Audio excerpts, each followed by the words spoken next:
Okay, welcome back to another episode of Continue Freedom. Thank you guys so much for being here. We've got a lot to talk about today. I've just got some headlines, some key things that are going on in the world that I think y'all might want to know about. Do me a favor, hit the like button, hit the subscribe button if you're not subscribed, and 90% of you folks that are watching my videos on a good day, 90% aren't subscribed. So just hit that subscription bell, or hit that subscription button and the notification bell. That way you're notified every time a new video is released. So, the glorious days of the mainstream media dying. This is from Fox News. MSNBC posts another critical ratings low among the critical demo.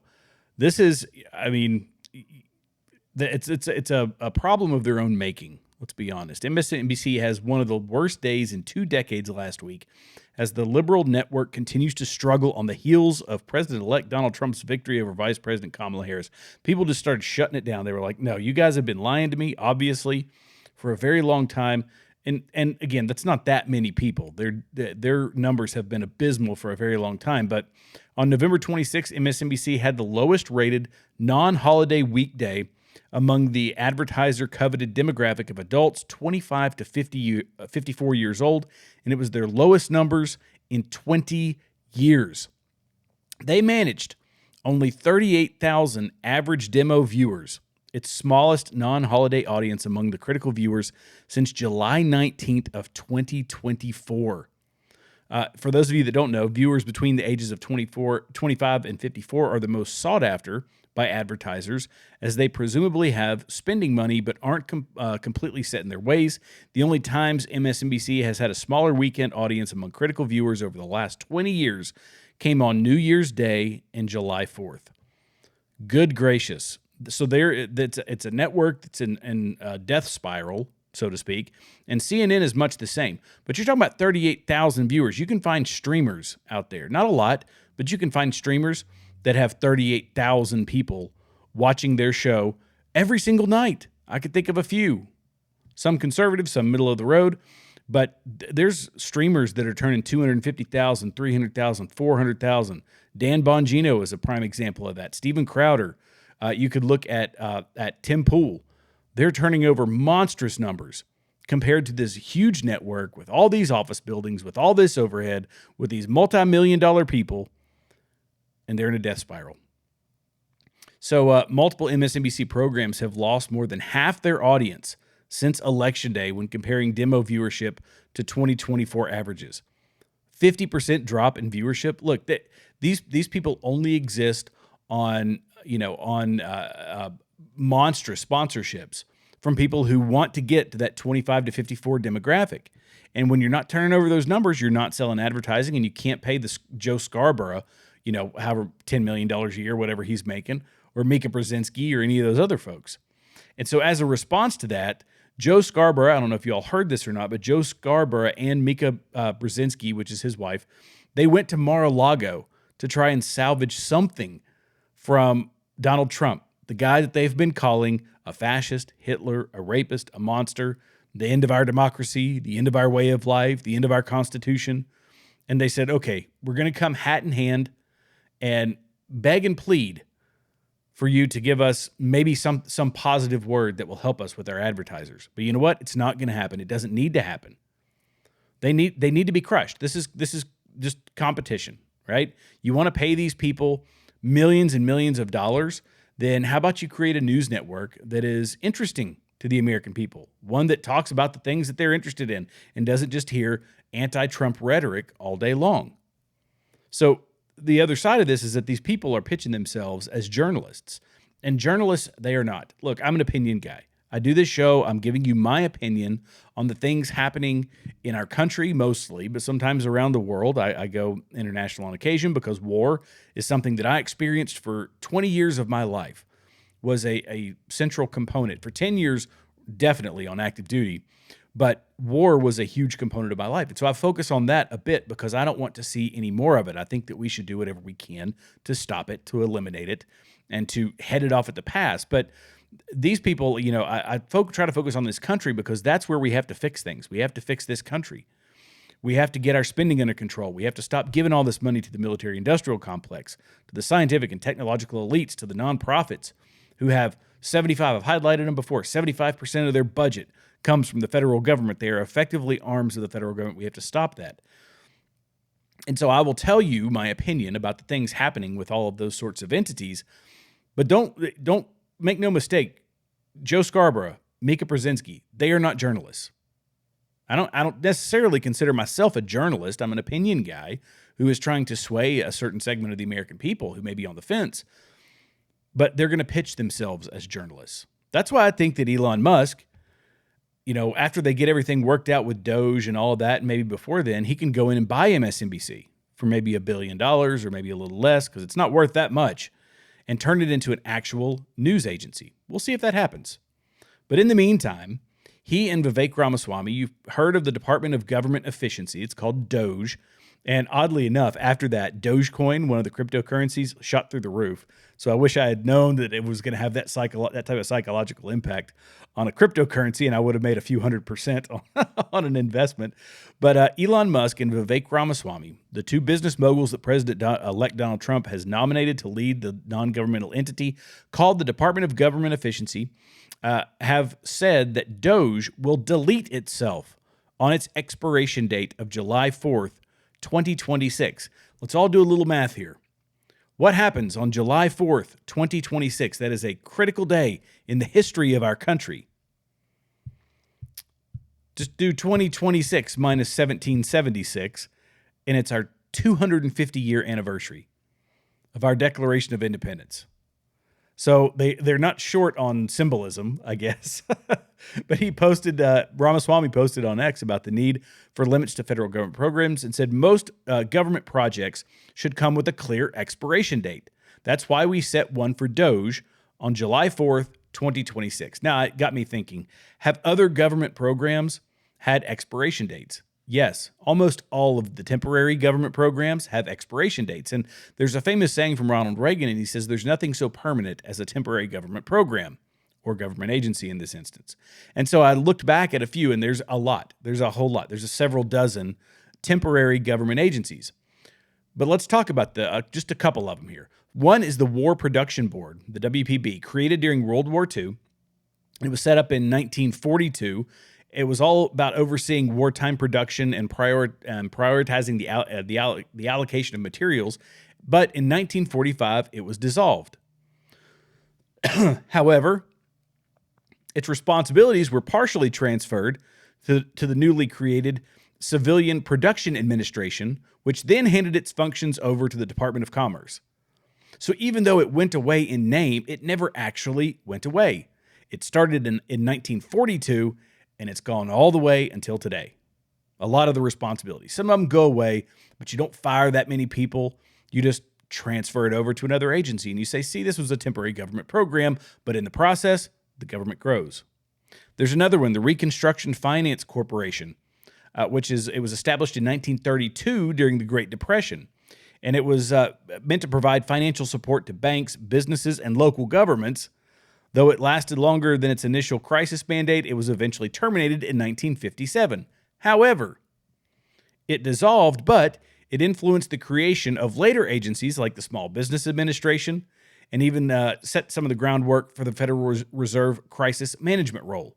So its roles, its responsibilities, undoubtedly the people, they just get shifted to another government program. They say, no, we shut all that down. And yet here we are from 1932 to 2024, working on 2025, and it's still here. This is why innovative minds need to be applied to this problem of spending and government growth.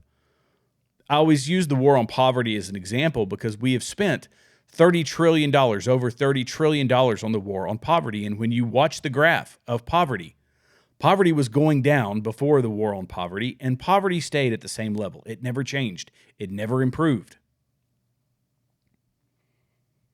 The level of poverty was going down. You would think that would, no, it stopped, and it continued for decades and decades, and trillions and trillions and trillions of dollars later. All we have done is more or less enslave certain segments of our population into being reliant on those programs that were a part of the war on poverty.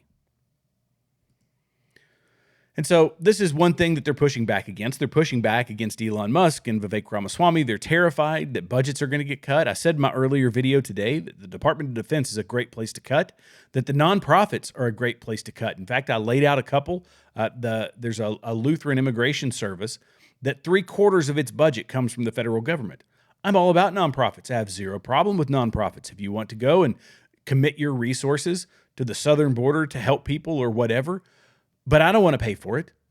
And what it turns into is kind of the secondary and tertiary facilitation of a human trafficking ring that's coming across our southern border. And people are doing it with the kind heart in mind, but they're doing it to the detriment of communities all around the country. So I'm not down with that.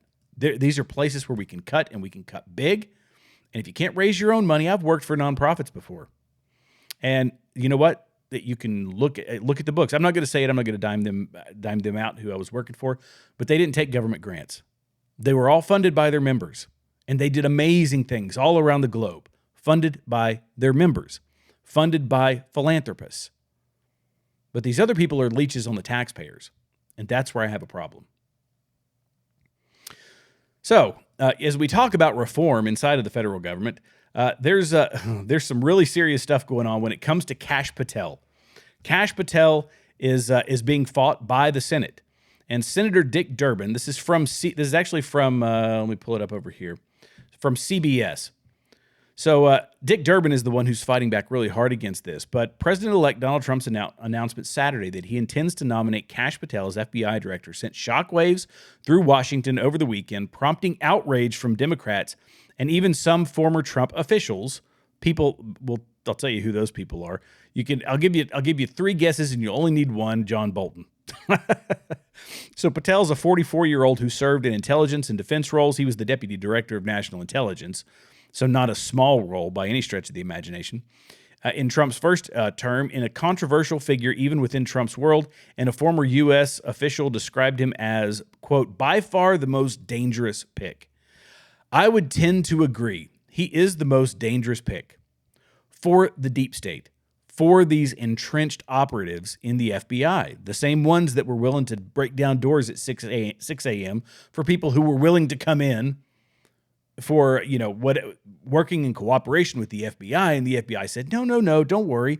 We'll deal with this. We'll work with that. They call CNN. They bring CNN in. They do 6 a.m. raids on Trump operatives so that they can help the political movement that they are loyal to, which is the Democrat Party. And these folks, people like John Bolton, people like Dick Durbin, they are saying that no, Donald Trump cannot. He does not have the ability. They say, we've already got an FBI director. Director Wray would have to resign or be fired by Trump, and Patel would need to be confirmed by the Senate. Republicans are set to hold a 53-47 majority come January, giving incoming Majority Leader John Thune only a few votes to lose. So Trump called Patel, quote, a brilliant lawyer, investigator, an American first fighter who has spent his career exposing corruption, defending justice, and protecting the American people. Yes, all of this is true. And let's pay attention to what they're saying here. They're saying that this guy serves at the pleasure of the President of the United States, this guy being Christopher Wray, the current director of the FBI.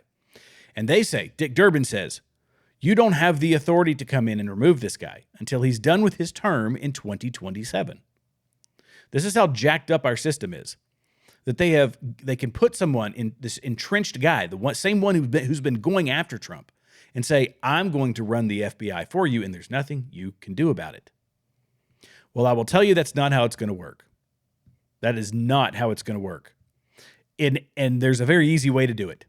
Slash his funding by 50%. Say, we'll cut your funding by 50%. That's fine. You don't have to leave. Now, I'm working on figuring out the legalities of this, and there's probably some greater minds out there than me when it comes to the legalities of the president just firing the guy, which I'm pretty sure that he can do. But at the end of the day, if it's true that Christopher Wray has to resign and he doesn't resign in violation of the mandate of the American people, then I think steps need to be taken to say, we're just not going to fund you. You're going to have to put your agents on leave. Tell them, just explain to them, I'm not willing to leave my job. I need to stay in here to benefit the Democrats that I support and that I am loyal to. And so you're going to have to go on unpaid leave for an undisclosed amount of time. You can go get a job somewhere else. And when we get our funding back, in 2027, then you can come back and get your job. I mean, there's pressure that can be applied to them. That's an extreme example. But I just think it's jacked up. Dick Durbin, he said, where was it here? We already have an FBI director, and accusing the president-elect of wanting to, quote, replace his own appointee with an unqualified loyalist. And that's because Christopher Wray was in there when Trump was in there. And he needs a Trump loyalist, because anything other than a Trump loyalist, which is essentially means a person who's loyal to the Constitution, means that he has someone who is a Democrat or an opposition loyalist in there. That does not help we the people. That doesn't help anything. It's counterproductive. So Kash Patel is the only option, and these Democrats, they will absolutely try to keep out Kash Patel, who would, I would believe, be the first. I think he's Indian, but I don't know he's a person of color. Are you telling me the Democrats are going to vote to keep out a person of color as the first head of the Federal Bureau of Investigation? Shocking that the DEI hires, that the DEI people would be willing to do that. Shame on those hypocrites. Oh, shame on them. But I think they're going to be painted into a corner. And once we have a majority, any senator that chooses not to elect Kash Patel is going to have some serious trouble in the name of Elon Musk, who said he will fund the primary campaigns for any senator who votes against Donald Trump's appointments. There you go. But I tell you, this is why I don't like bureaucrats, but I do like elected officials, at least at the local level. At the local level, where you're really close to people, you get a different kind of creature, and you can vote them out. You can get rid of them. And this guy is in sheriff. This is a guy in Frederick, Maryland, and he says he will not support what the mayor of his town said, which was, we will not cooperate with ICE. We will not cooperate with the deportations. And listen to what this guy said. It's always good to go local, because for as much emphasis as I put on the federal government, local governments are incredibly important, and they are incredibly powerful. So we have to pay attention to it. Listen to this guy. Oh, of course. In his statement, he is going to try to protect the non-citizen residents of Frederick City by not working with ICE, not cooperating with ICE, who is going to come in and they're going to make arrests. He doesn't have the right to do that. It's not his business to do that. ICE has the authority, and they will come into this jurisdiction, come into the city, and pick up the targets they deem necessary to pick up. To me, he's invited more problems potentially by saying, we're going to protect you in Frederick City. We're not going to cooperate. So that could invite, other criminal elements, including criminal gangs, that may think they're safe here by the mayor's comments. We have no jurisdiction in Frederick County to go out and do the job of ICE and to make arrests under the federal authority. We don't have that jurisdiction. We don't have that authority. Our sole source of cooperation here in Frederick County is a 287G program, which is a jail-based program. However, what I see as something we can do as an agency here at the sheriff's office is cooperate with ICE if, in fact, they need and ask for cooperation in the sense of logistical support, maybe transportation, maybe a place to work out of, to keep their agents on the street to pick up the criminals. There you go. It's not that hard. It's not that complicated. I still don't understand why people would be fighting so hard. People like that mayor, the little wormy looking guy, that he says, nope, I'm going to take an emotional stance on a security issue, the security of his citizens. And he's taking an emotional stance and a political stance that does not benefit his citizens. It does not benefit the people that he represents. And the sheriff says, well, we can't perform these ICE functions. We can't deport people. So if ICE comes here, they have a certain amount of authority to take these people out, and we are going to facilitate them. The mayor is elected, and the sheriff is elected. And this sheriff says, no, I'm going to do what's best for my people, because the messaging, it was very important what he said. The messaging of that mayor is that we're not going to support them. That type of messaging gets spread around the internet, and illegal immigrants, criminals, like we are seeing in Tennessee, by the way, in Knoxville, Nashville, Memphis, all the big cities in Tennessee are seeing an influx of Tren de Aragua gangs from Venezuela. And they say they are taking over those cities. And in those areas, they're very blue. They're very, very blue areas.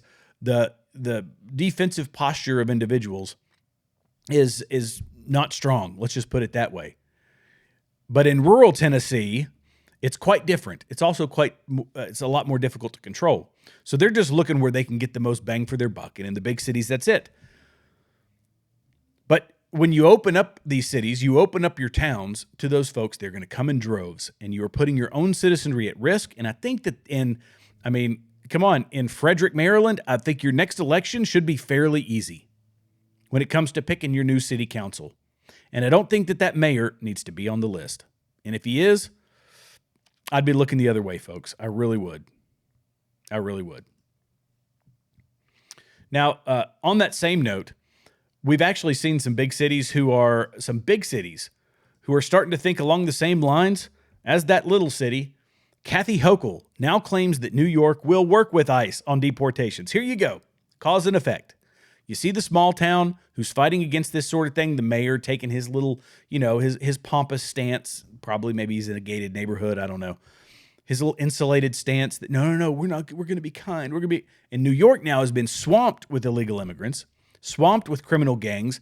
And even Kathy Hochul says that New York will work with ICE on deportation of criminal illegal immigrants, despite their sanctuary state laws. You see, these sanctuary state laws have not worked anywhere, nowhere. So this, again, is from the Post-Millennial. New York Governor Kathy Hochul now claims that she is willing to work with ICE in order to deport illegal immigrants who have committed crimes in the state. This comes as it has been revealed that there are some 58,000 illegal immigrants living in New York City who have been charged or convicted of crimes. 58,000. To put that in perspective, I live in a moderate-sized town. That's twice the size of the town that I live in, by the way. And New York City is a sanctuary city. It's a monstrous city, but 58,000 crimes committed by these folks. I don't downplay the fact that there's some poor, down on their luck type people, and I feel for them. I do. But if you're coming from Venezuela, you probably voted for the socialism that brought the inflation, that brought the poverty, that brought the downtrodden situation. Simply strolling across the border does not endow you with American citizenship. I'm perfectly fine with people going through the legal process. It takes years. It takes a long time. It's very difficult, but it should be. Hochul reported that she will be the first one to call up ICE in order to deport illegal immigrant criminals in the state. Previously, New York has been unwilling to work with ICE.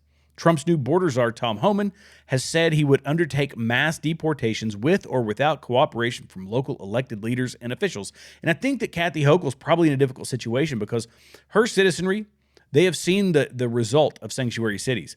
Mayor Eric Adams has come out and said this is going to destroy New York City.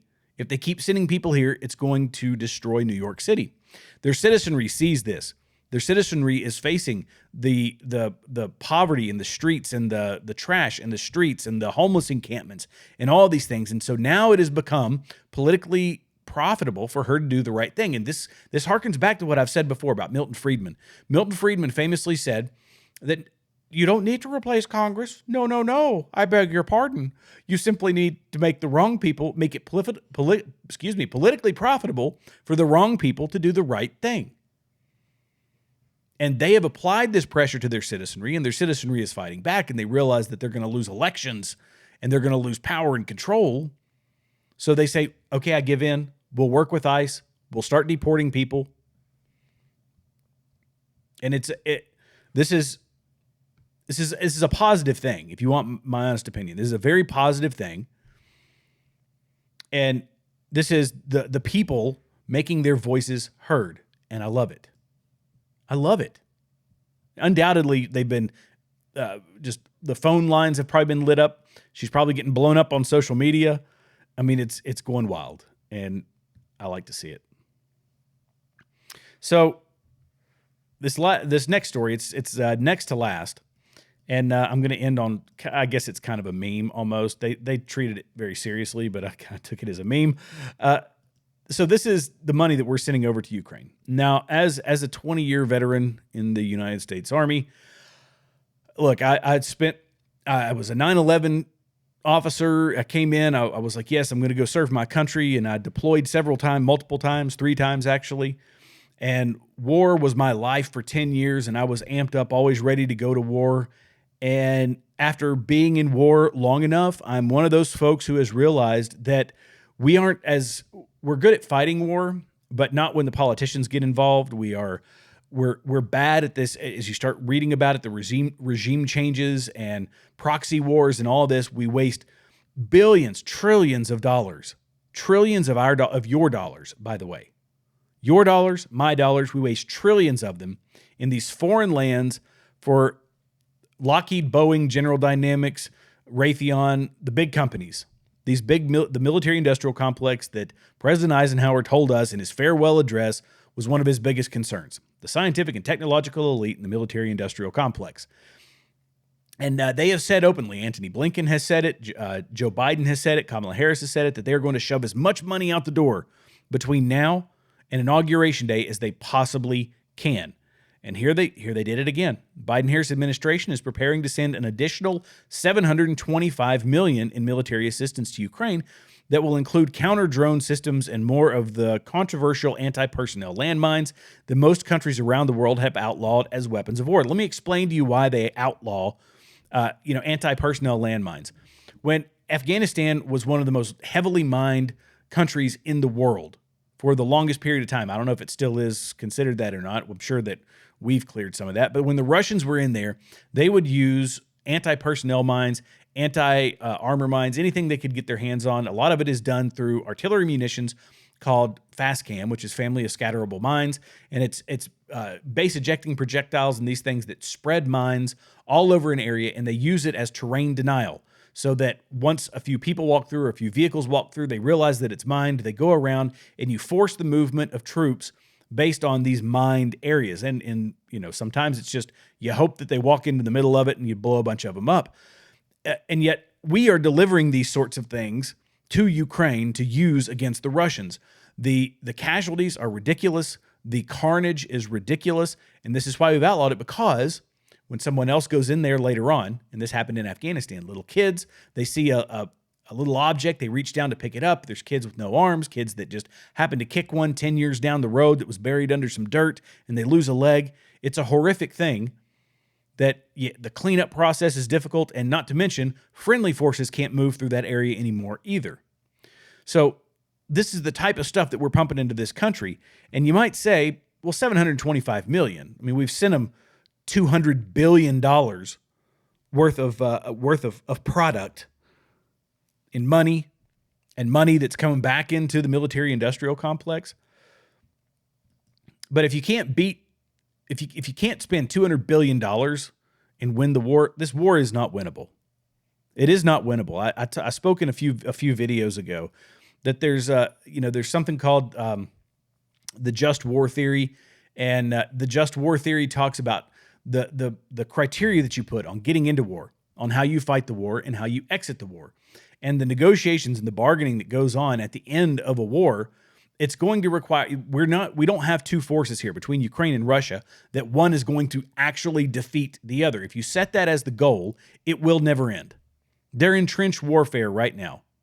And trench warfare, we've seen it in World War I, is horribly bloody and is unable to be entirely won. You're not going to engulf the other force. Ukraine is not going to engulf the Russian army and defeat them in perpetuity forever and ever and ever, amen, and roll right into Moscow. That's not what's going to happen. Some concessions are going to have to be made, but when you listen to Lindsey Graham or you listen to these other people, they say Russia has to be defeated, and they think they're going to defeat him through expulsion from Ukraine, but that's just not going to happen. We can pump the hundreds of billions into it. It will never happen, especially now that they've moved into trench warfare. And so I'm frustrated by this because we've seen the politicians. I've shown the video of the politicians taking their photos next to all the artillery rounds. They look like 155 rounds that are being launched, which was my specialty, by the way. But more money to a corrupt country. By the way, Zelensky's wife got a new Bugatti. So if you don't know what that is, I think it's a $4.3 million car. And Trump is bringing in the folks that are going to end a lot of this, that want to end this. I don't know how keen Pete Hegseth is on ending the war necessarily, But Donald Trump is, and so Pete Hegseth will follow his commander-in-chief, and this is the type of stuff they're throwing out at him all the time. You know, the leftists in the military, there are some, by the way. There are some leftist veterans, and there's plenty of them out there on social media. Just go check X. Not a lot of them, but there are some of them. This is the sort of thing that they are bashing Pete Hegseth about, saying about him, that he was repeatedly drunk at events, took staff to a strip club. He sexually pursued female staffers, once chanted "kill all Muslim," forced to leave 2 nonprofits. I don't know if any of that's true. But I can tell you that first one, anybody who's offended by that was a veteran, they've never been to a hail and farewell for the military. They've never been to a military event. I mean, good gracious. It's just ad hominem attack. Do I think he probably partied some? Yeah. Do I think he probably had, you know, he admittedly had a physical relationship with a woman who was married.